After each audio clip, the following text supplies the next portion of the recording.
We also welcome the Honorable Finance Minister of India.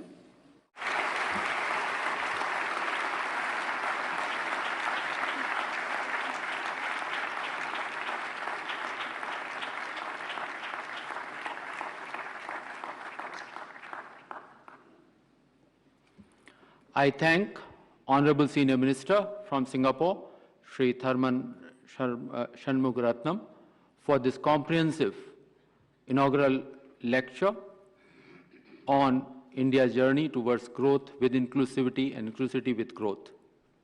अब मैं माननीय प्रधानमंत्री जी से अनुरोध करूंगा कि वो हम सबको संबोधित करें।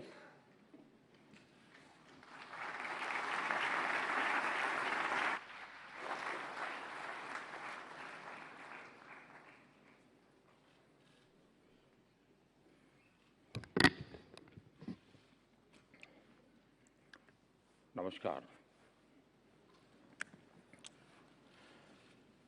आज का दिन मेरे लिए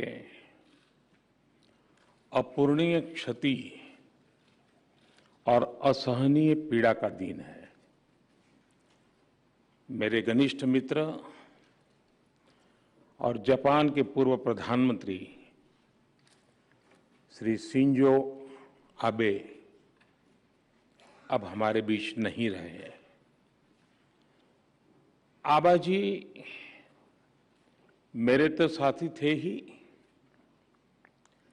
वो भारत के भी उतने ही विश्वसनीय दोस्त थे।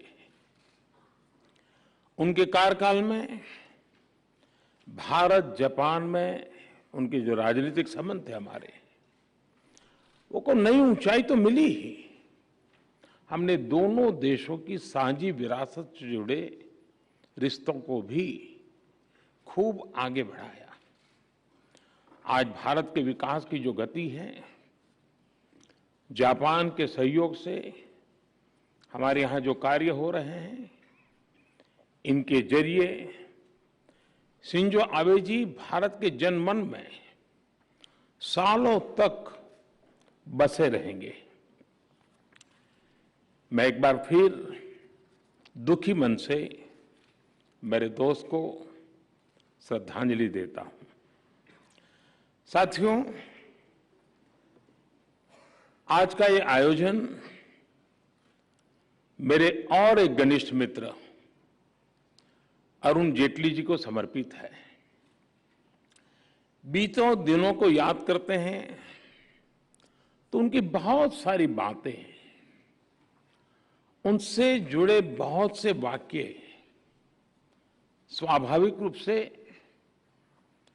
याद आते हैं। और यहां बहुत सारे उनके पुराने साथी मैं देख रहा हूं।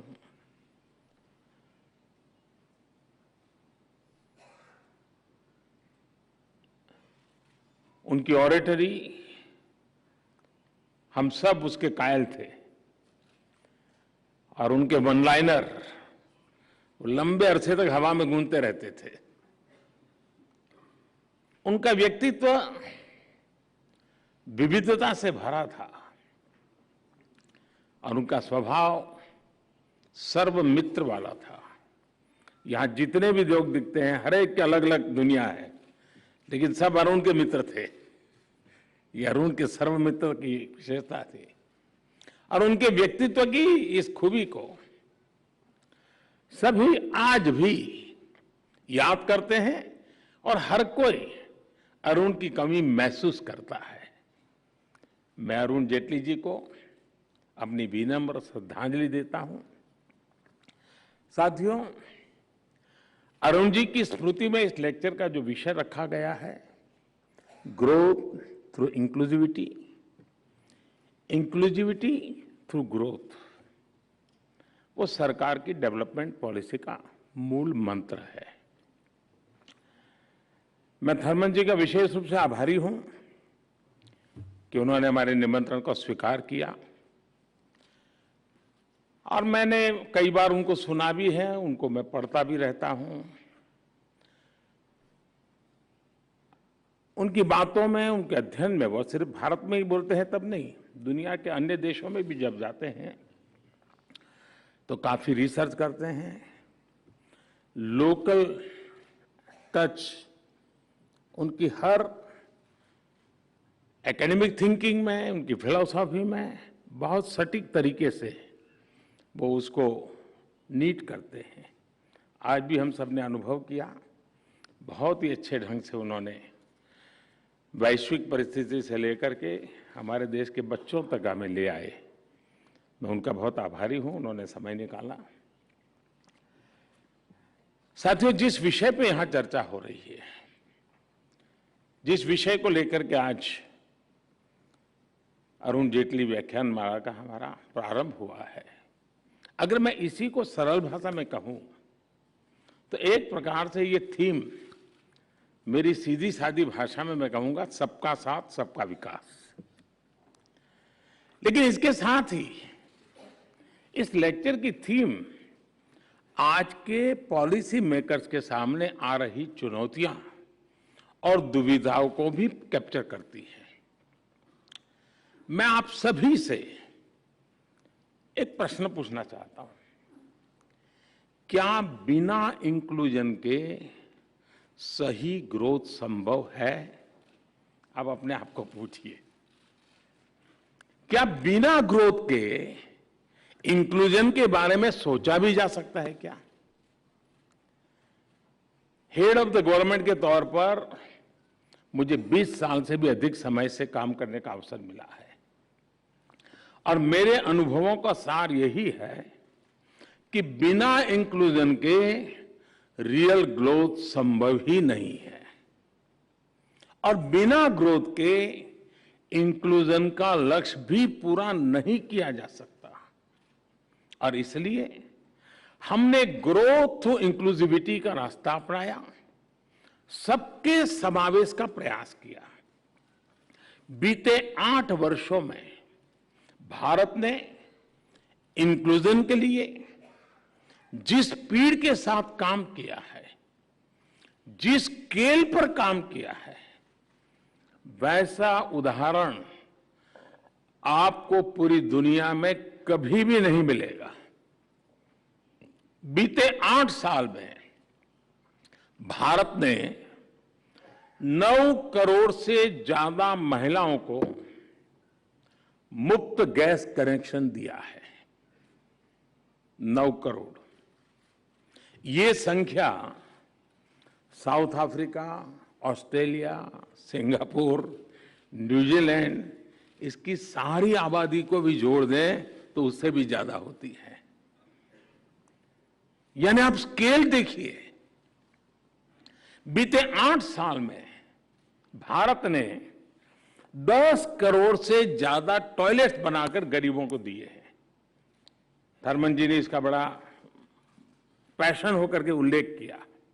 यह संख्या साउथ कोरिया की कुल आबादी के 2 गुने से भी ज्यादा है। बीते 8 साल में भारत ने 45 करोड़ से ज्यादा जनधन बैंक अकाउंट खोले हैं।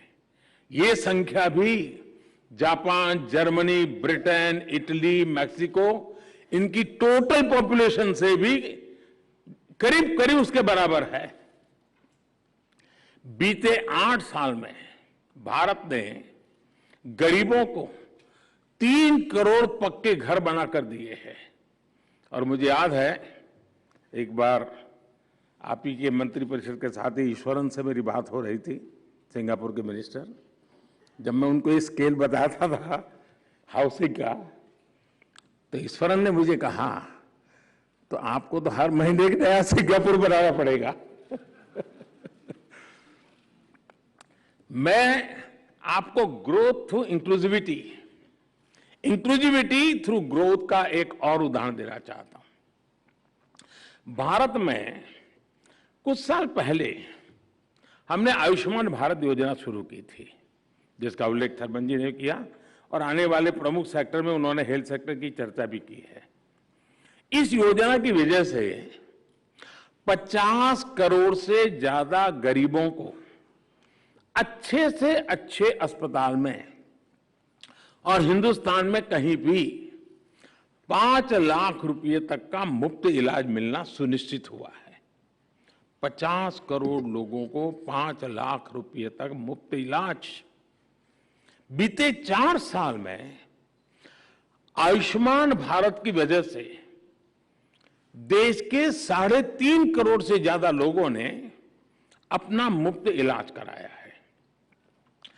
हमने इस योजना में इंक्लूजन पर फोकस किया। गरीब से गरीब जो है, आखिर की पंक्ति में बैठा हुआ है, उसको भी आरोग्य के संबंध में आवश्यक अच्छी सुविधा मिले। और समय के साथ हमने देखा है, वो पहलू तो इंक्लूजन का है, लेकिन समय ने ये बताया है कि इससे ग्रोथ का रास्ता भी बनता चला गया। जो पहले एक्सक्लूडेड थे वो विकास की मुख्य धारा से जुड़े, तो डिमांड भी बढ़ी और ग्रोथ के लिए अपॉर्चुनिटी का भी विस्तार हुआ। जब भारत की 1/3 आबादी जो पहले बेहतर हेल्थ केयर की सुविधाओं से दूर थी, उसे इलाज की सुविधा मिली, तो इसका सीधा प्रभाव यह हुआ कि हेल्थ केयर कैपेसिटी को उसी हिसाब से खुद को मजबूत करना पड़ा। मैं आपको बताता हूं कि आयुष्मान भारत योजना ने कैसे पूरे हेल्थ केयर सेक्टर को ट्रांसफॉर्म कर दिया है। 2014 से पहले हमारे देश का औसत था, एवरेज 10 साल में करीब 50 मेडिकल कॉलेज बना करते थे। 10 साल में 50 मेडिकल कॉलेज, इतने बड़े देश में। जबकि भारत में पिछले 7-8 साल में पहले के मुकाबले 4 गुना से ज्यादा, यानी करीब करीब 209 नए मेडिकल कॉलेज बनाए गए हैं। अब आप कल्पना कर सकते हैं कि कहां 50 और कहां 209। और आने वाले अभी 10 साल का जब हिसाब लगाऊंगा तो ये मामला और आगे बढ़ने वाला है, वो 400 तक पहुंचने वाला है। बीते 7-8 साल में भारत में अंडर ग्रेजुएट मेडिकल सीट्स में 75% की बढ़ोतरी हुई है। भारत में अब एनुअल टोटल मेडिकल सीट्स की संख्या बढ़कर लगभग 2 गुना हो चुकी है। यानी अब देश को कहीं ज्यादा डॉक्टर मिल रहे हैं, देश में तेजी से आधुनिक मेडिकल इंफ्रास्ट्रक्चर निर्माण हो रहा है। इंक्लूसिवनेस के लिए लाई गई एक योजना का जमीन पर ग्रोथ की दृष्टि से भी इतना बड़ा प्रभाव हम बिल्कुल देख सकते हैं, हम उसको आंक सकते हैं। और मैं तो आपको ऐसी दर्जनों योजना गिना सकता हूं। भारत के डिजिटल इंडिया अभियान ने, जिसका उल्लेख भी थर्मन जी ने किया, लगभग 5 लाख कॉमन सर्विस सेंटर्स ने गांव में रहने वाले गरीब तक भी इंटरनेट की ताकत को पहुंचाया है। भारत के भीम यूपीआई ने करोड़ों गरीबों को डिजिटल पेमेंट की सुविधा से जोड़ा है। भारत की स्वनिधि योजना ने रेहड़ी पटरी वाले साथियों को बैंकिंग व्यवस्था से जुड़ने का अवसर दिया है। जो हमारे यहां नगर पालिका में, महानगर पालिका में जो रेहड़ी पटरी वाले होते हैं, जिनके साथ हमारा रोज का नाता होता है, बैंक मैनेजर होगा, उसके घर में रोज रेहड़ी पटरी वाला माल देता होगा, लेकिन उसको बैंक में जगह नहीं होगी। यह हाल था। आज हमने इसको जोड़ दिया है।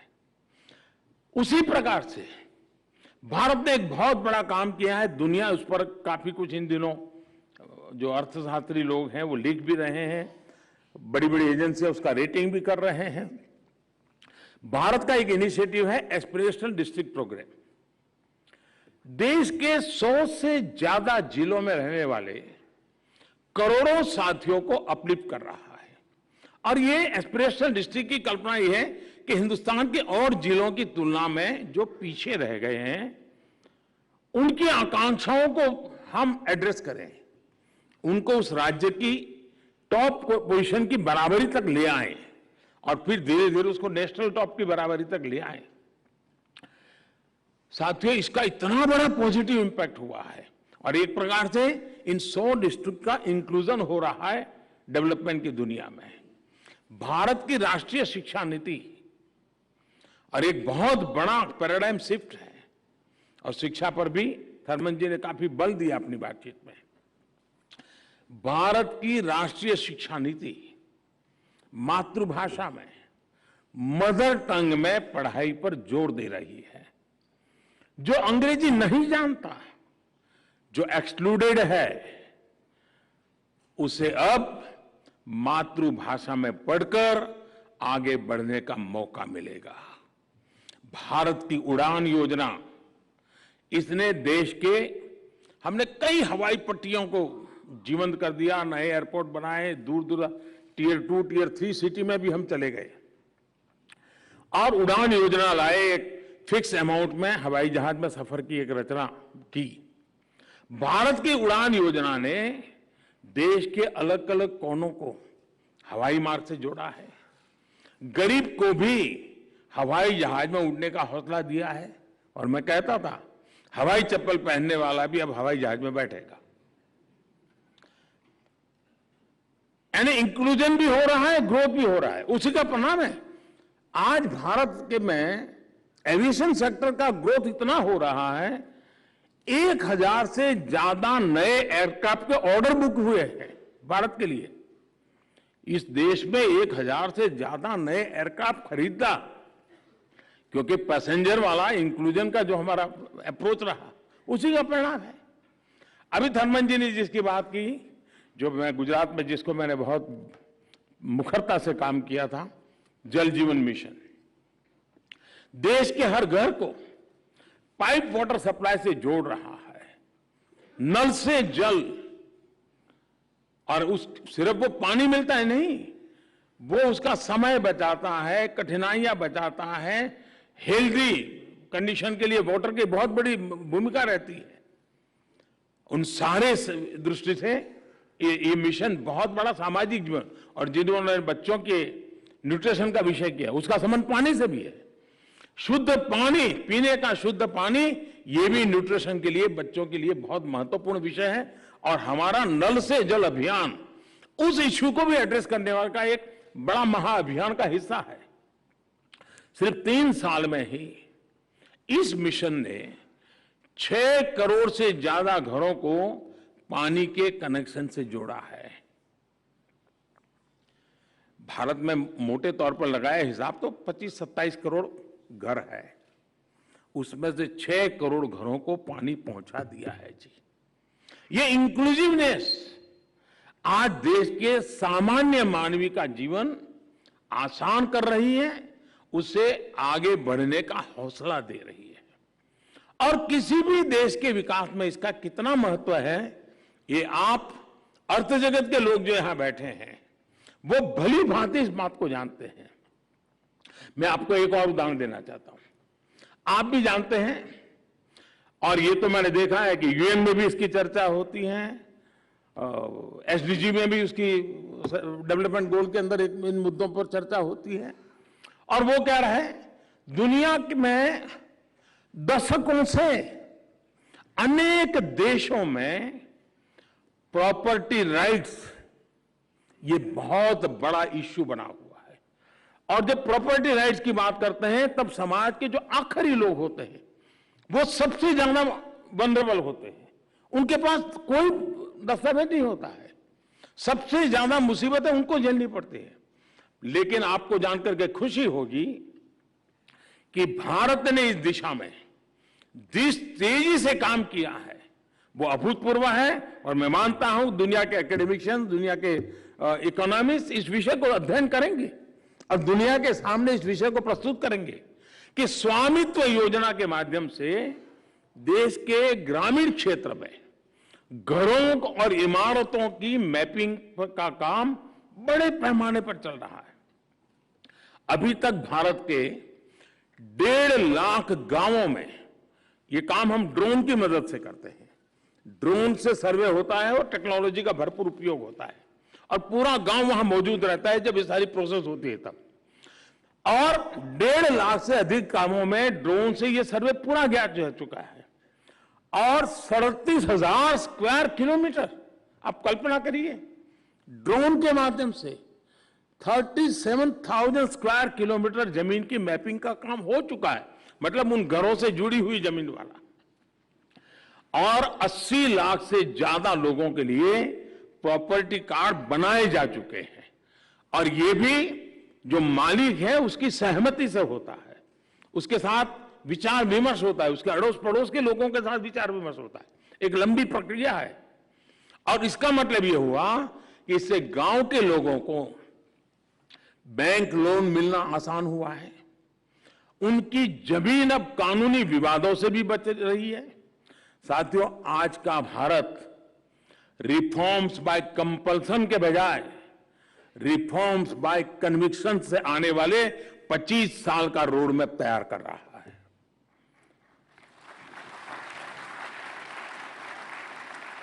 देश आजादी के 100 साल मनाएंगे तब देश कहां होगा, इस लक्ष्य को लेकर के हम आज रोड मैप बना करके आगे बढ़ रहे हैं।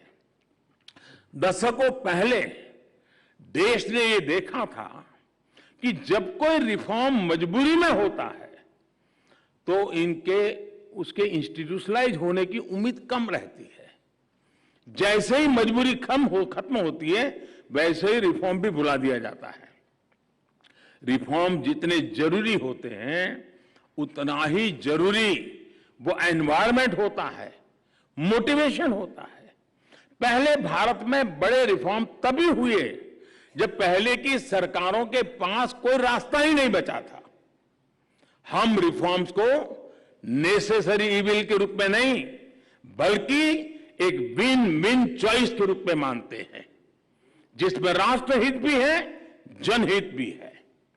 इसलिए बीते 8 सालों में हमने जो भी रिफॉर्म्स किए, उन्होंने नए रिफॉर्म्स के लिए रास्ते तैयार किए हैं।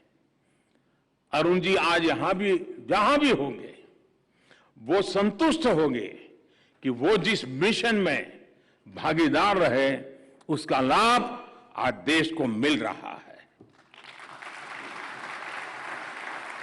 जीएसटी हो या आईबीसी, इनको लेकर सालों तक चर्चा हुई, आज इनकी सफलता हमारे सामने है।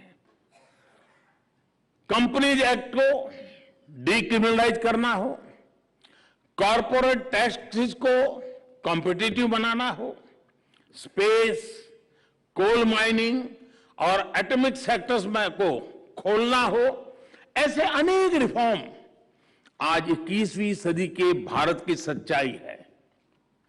साथियों, हमारी policy making pulse of the people पर आधारित है। हम ज्यादा से ज्यादा लोगों को सुनते हैं, उनकी आवश्यकता, उनकी आकांक्षाओं को समझते हैं। इसलिए हमने पॉलिसी को पॉपुलिस्ट इंपल्सिस के दबाव में नहीं आने दिया। पीपल्स पल्स के अनुसार फैसले लेना और पॉपुलिज्म के सामने हथियार डाल देने में क्या फर्क होता है, ये कोविड काल में हिंदुस्तान ने देखा है, और देखा है नहीं, दुनिया को दिखाया है।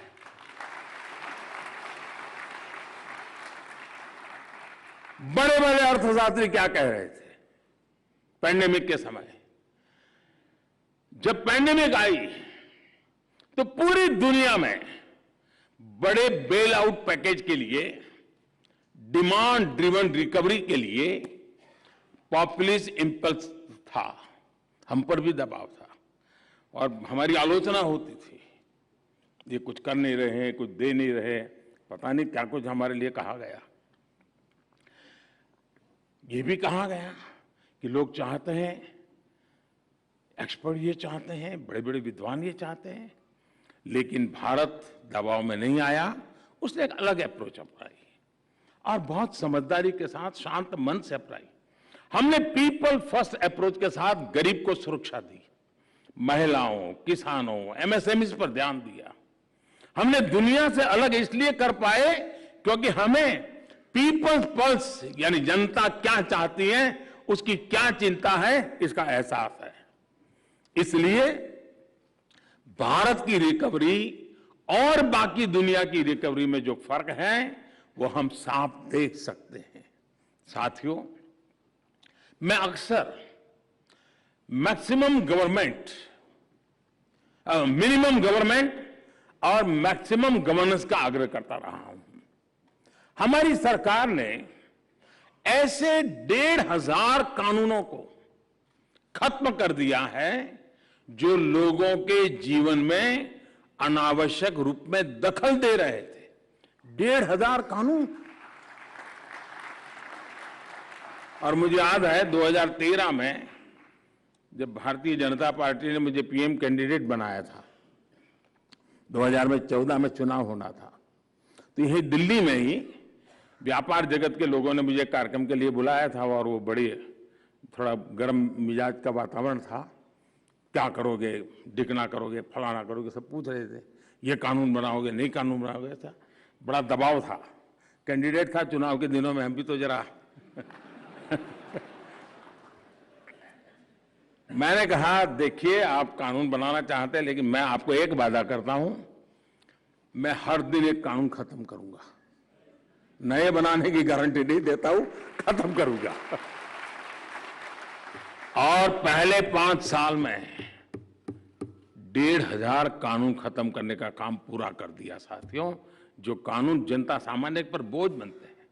साथियों, आपको जानकर के खुशी होगी, हमारी सरकार ने 30,000 से ज्यादा, यानी आंकड़ा भी आप चौंक जाएंगे जी, 30,000 से ज्यादा ऐसे कंप्लायंसेस को भी कम कर दिया है जो ईज ऑफ डूइंग बिजनेस में और ईज ऑफ लिविंग में बाधा बने हुए थे।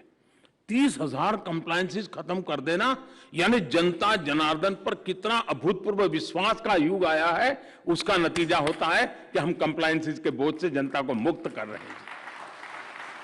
और मैंने लाल किले पर से कहा था कि मैं चाहता हूं सरकार लोगों की जिंदगी से जितनी बाहर चली जाए हमें निकालनी है। लोगों की जिंदगी में सरकार सरकार सरकार सरकार का प्रभाव कम से कम हो, लेकिन जिसको सरकार की जरूरत है उसको सरकार का अभाव न हो, ये दोनों विषय को लेकर के चलने का हमने प्रयास किया है। आज मुझे आपको ये बताते हुए संतोष है कि मिनिमम गवर्नमेंट की अप्रोच मैक्सिमम आउटपुट्स और मैक्सिमम आउटकम्स भी दे रही है। हम बहुत तेजी के साथ अपनी कैपेसिटी का विस्तार कर रहे हैं और इसके नतीजे आपके सामने हैं। कोविड वैक्सीन का ही उदाहरण ले, हमारे देश के प्राइवेट प्लेयर्स ने बहुत ही अच्छा काम किया है, लेकिन उनके पीछे पार्टनर इन प्रोग्रेस के रूप में सरकार पूरी ताकत के साथ खड़ी रही थी।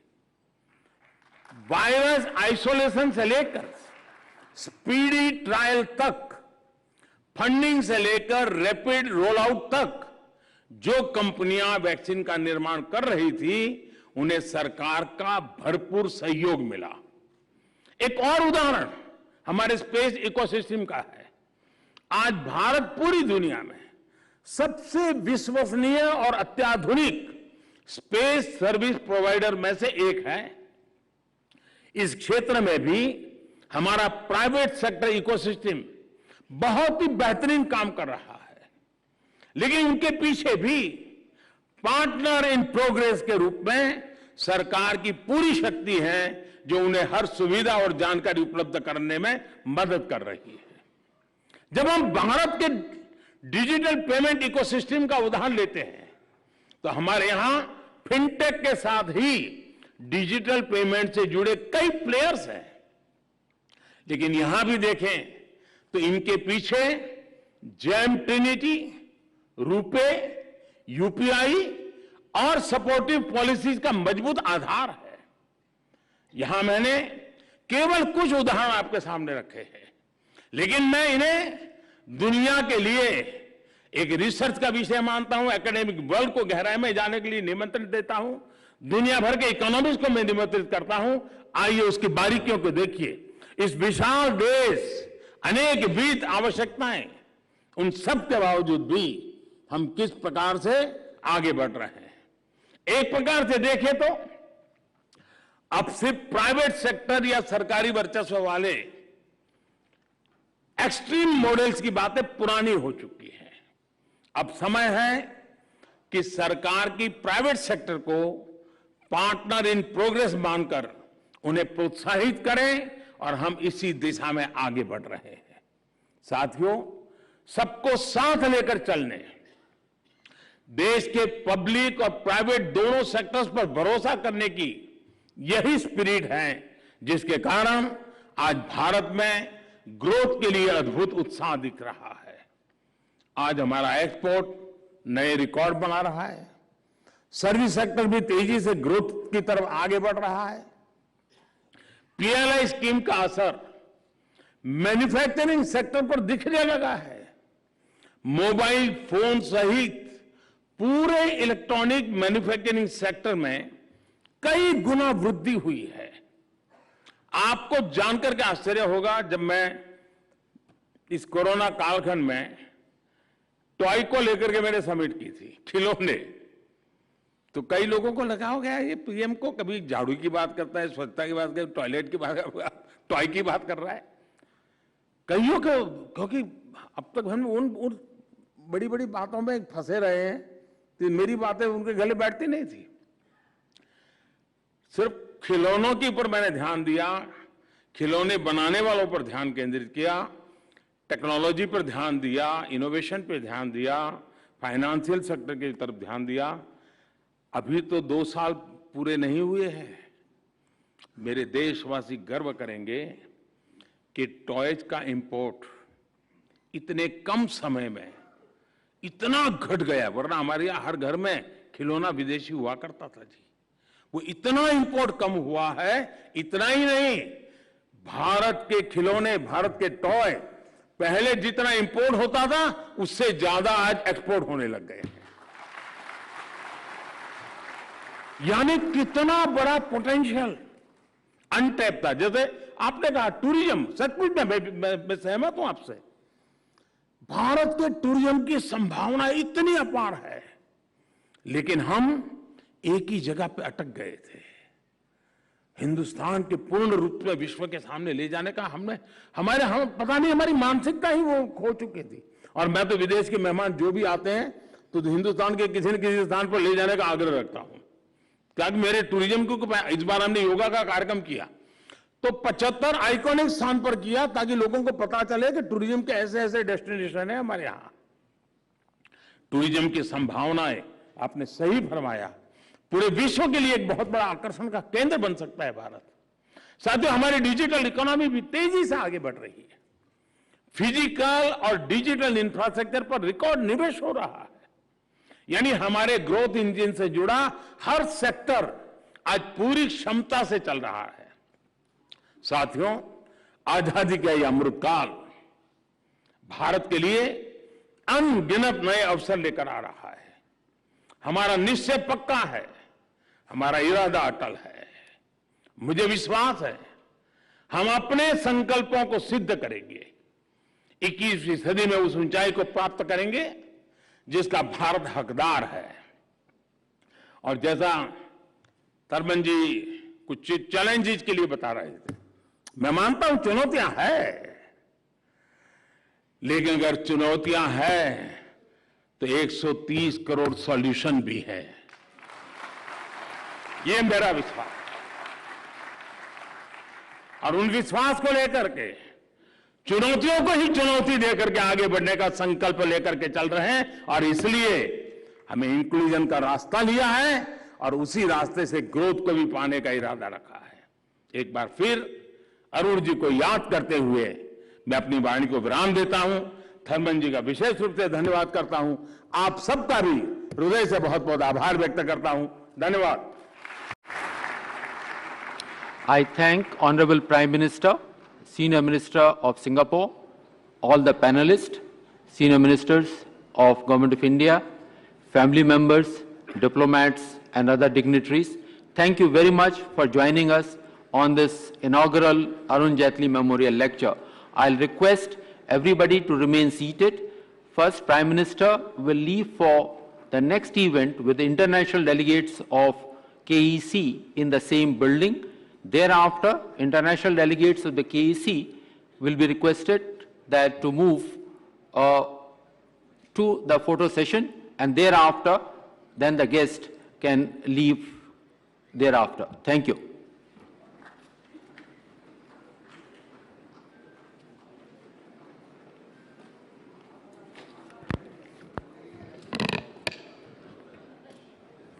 Ladies and gentlemen, everybody kindly remain seated. Requesting everybody to kindly remain seated, we would request no movement in the hall.